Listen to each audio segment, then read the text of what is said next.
Welcome to my channel GSP Studies. Get ready for the dictation. 5 seconds. Start. Mr. Vice Chairman sir, I would like to speak on this bill in the interest of the rapid economic growth in the country. If the nation grows from strength to strength, economically leading to eradication of the degrading and disheartening poverty of the people of India, the workers of this nation would also benefit and they would also go above the poverty line. Para.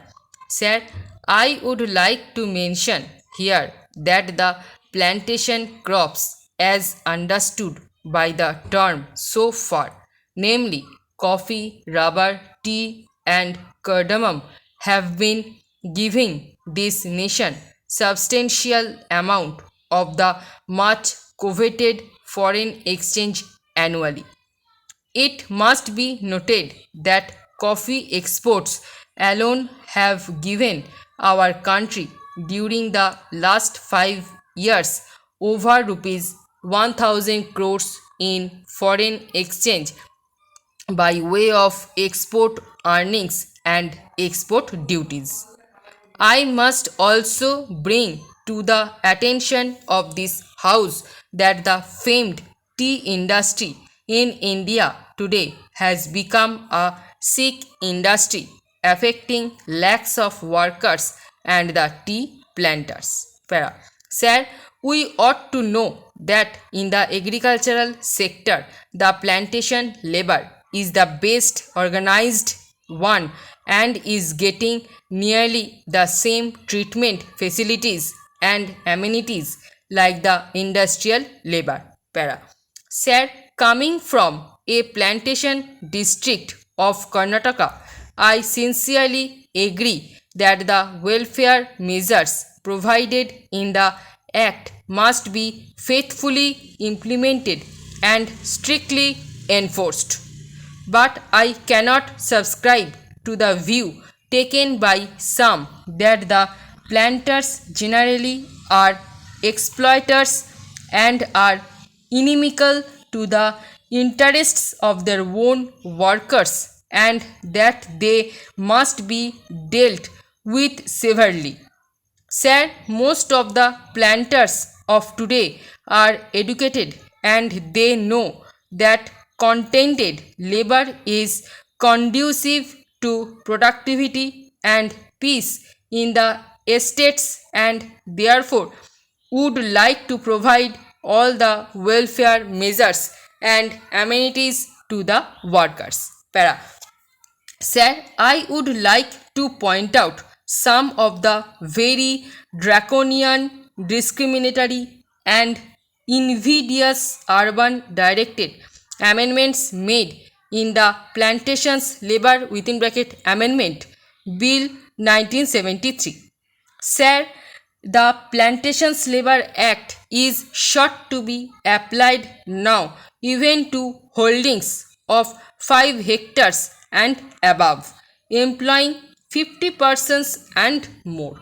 Originally, in the bill brought before the Joint Committee, it was sought to be applied to holdings of 6.5 hectares and above. It would be realistic to make an amendment to the present bill to raise the size of holdings from 5 hectares to 6.5 hectares. Stop. Para. Sir, we must bear in mind the economic viability of small plantations of 5 hectares and the financial capacity of the small planters to fulfill the obligations cast on them to provide housing and crèche facilities. Those small planters in some cases are unable to provide themselves with houses and medical care as good as those intended for their workers in the bill. I am sure that good many small holdings will go into liquidation, unable to bear the burden when the prices fall, as in the case of tea today. I would emphatically say that clause 13 is not only draconian but discriminatory, and it is most harsh and killing to the farming community of India, whose hands feed and clothe the people, poor and rich. Para. Sir, I strongly feel that the punishment with both compulsory fine and imprisonment is too severe for violation of a welfare legislation covered by the Act.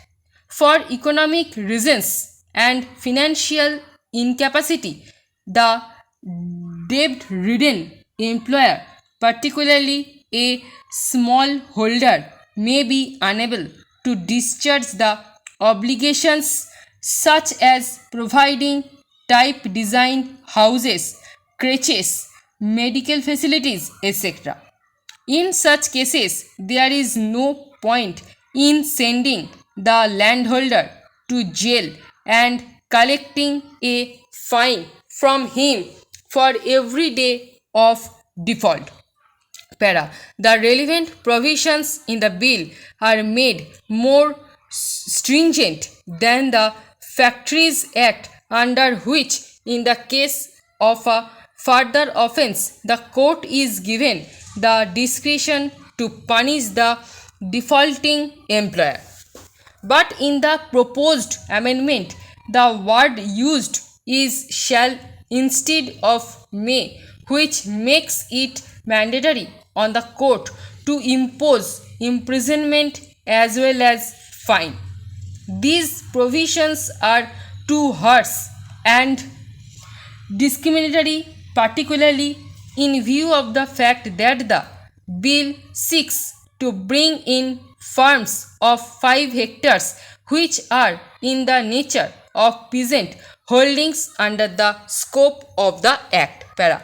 Sir, I would like to ask the government of the people, for the people and by the people, in the name of the farmers of India, why it wants to treat a farmer as a criminal and to be imprisoned for such an offence, while it does not do so for a factory owner of a city. By making this comparison, I do not mean that a provision should be made in the relevant Factories Act to make the sentence of imprisonment compulsory for similar offences. Let me make it clear that I am not speaking against the interests of the workers in the plantations. I am only speaking against the stringent and invidious measures which have been provided in the bill affecting the rural employers and the invidious laws enacted for them stop.